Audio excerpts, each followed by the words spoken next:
In Finland, automobile racing is a really popular hobby, and a lot of people belong to amateur racing leagues.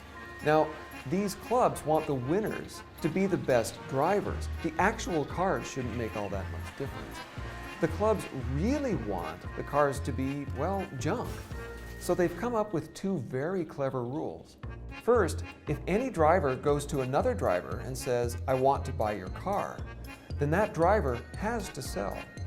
And second, no driver can sell for more than, say, $1,500. Now there's a really simple lesson here. Walk up to someone and point to something and say, "I want that and you can't stop me." And that person can't create wealth there anymore. Any wealth that they try to create will just be taken. Now, in Finland, this practice is just restricted to these racing leagues, and it's supposed to make the races more exciting. But imagine the devastating poverty that would be created by plans like this for people's homes, or their farms, or their businesses.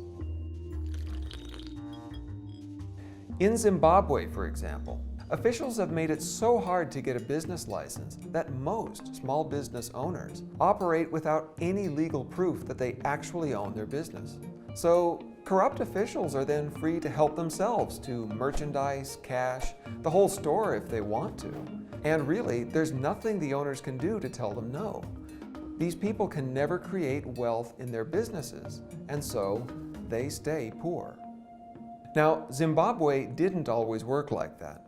But within just a few years, these sorts of practices have wiped out decades of rising wealth in Zimbabwe and made it today the poorest country on earth.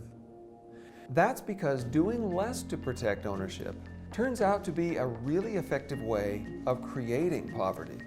In fact, it's so effective that people can actually use it to design poverty with surgical precision. It's easy to think that laws protecting ownership mostly favor the wealthy. But the fact is that people who are already rich and powerful and politically connected can get a lot more favors when ownership is vulnerable.